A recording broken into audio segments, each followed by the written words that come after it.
In this video, we're going to help you find out if you're a productivity addict. And if you're watching this video, you probably are, but we're going to run you through a series of questions so we can find out for sure. And then we're going to show you how you start to get out of this trap. So how can you tell if you're a productivity addict? I'd say the clearest and best test to find out if you're a productivity addict is what I call the couch test. Sit on the couch for 5 to 10 minutes and see if you feel guilty. See if your mind is telling you, you should be doing this and you should be doing that, and what you're doing is not enough.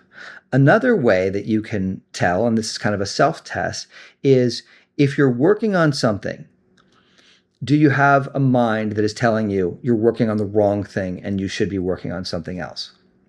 And you'll really know you're a productivity addict if you're actually working on the thing that you've been putting off for days, right? That you haven't been able to get done, and your mind is still telling you you're working on the wrong thing.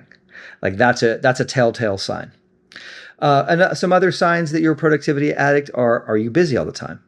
Are you defining your worth by how much you get done?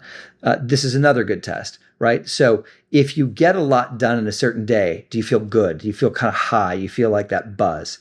That's a sign.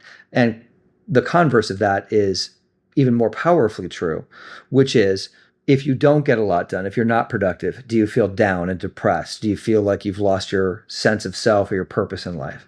If you do, you're almost surely a productivity addict. So these are some ways that you can test yourself to see. If you answered yes to 2 or more of these, you're probably a productivity addict.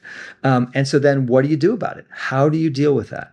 Well, the first thing is you've got to understand where it comes from and why it's there. And that begins to be the seed of its destruction. Once you understand what it is, you can start to work your way out of it. So we've been taught in our society that if we do good things, then that makes us good. And where does that come from? Basically, where it comes from is an innate sense of unworthiness. Somewhere along the lines in our childhood, we got this idea in our head that we weren't good enough. And we didn't just get it into our head, we got it into our bodies. We emotionally feel like, I'm not enough, I don't do enough, I'm not very good, people don't like me, whatever it is for you. Okay, so now that idea exists in us, is I'm not good enough. Now, you can't just walk around and go like, I'm not good enough. No one's going to sort of stand for that. They're going to try to fix that situation. And so when someone's not good enough, how do they fix that situation? Well, they try harder. They try to do more to prove to the world that they are good enough, right? So you see where this is going. When we start to do a bunch of things, when we're productive, we start to feel like, hey, we're really increasing our value in the eyes of the world, in the eyes of others. And maybe, just maybe, I can get away from this feeling of not being good enough, right? So that's the plan. This is how we get so busy. And this is how we get so depressed when we can't maintain that level of productivity, because underneath it is lurking this deep down feeling that we're not good enough. And essentially what we're trying to do is outrun it. Okay, so if that's the case, how do we get ourselves out of this predicament? This is kind of a sticky spot, isn't it?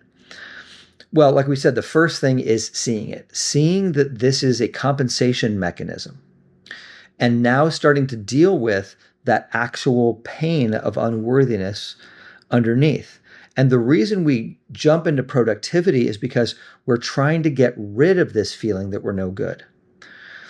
But we never actually, no matter how much we accomplish. And I just talked to somebody this morning who's accomplished so many things, tons of things.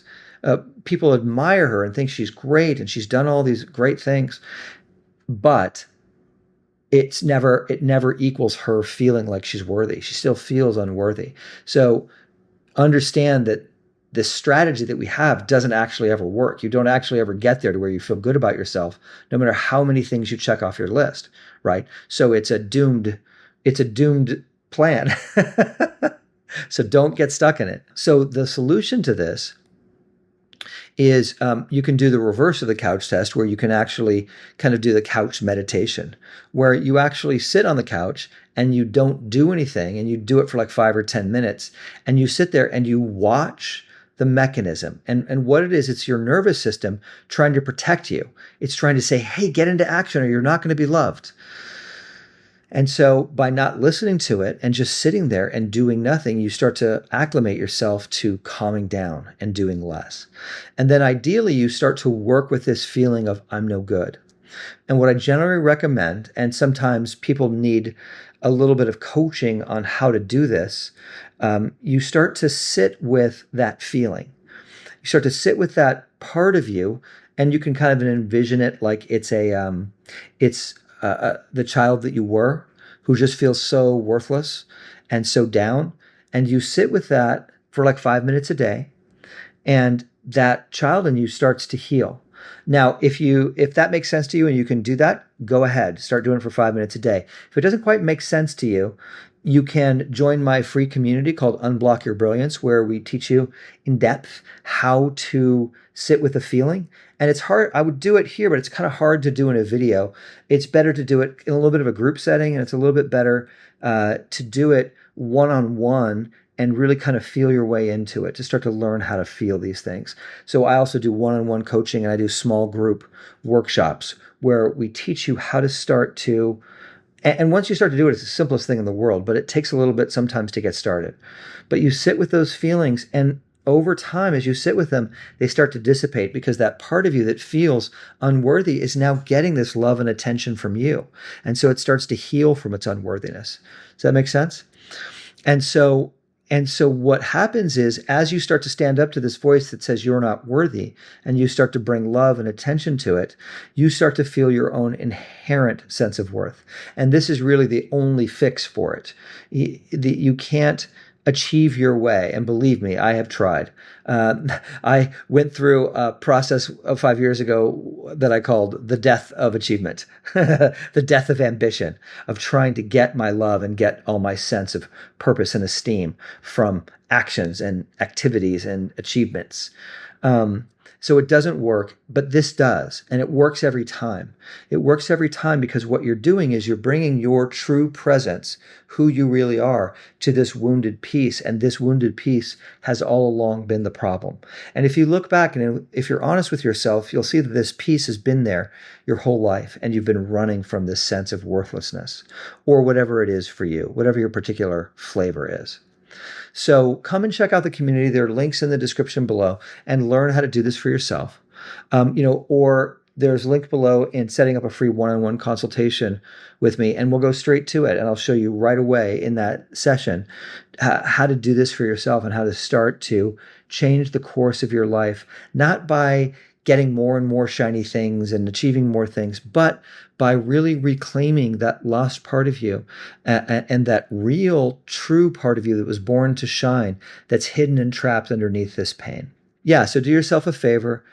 Go down in the links below, like and subscribe, and check out the community. It's free. And so if you don't like it, you can leave. How's that for a deal? Thanks for listening. I'll see you in the next video. Cheers.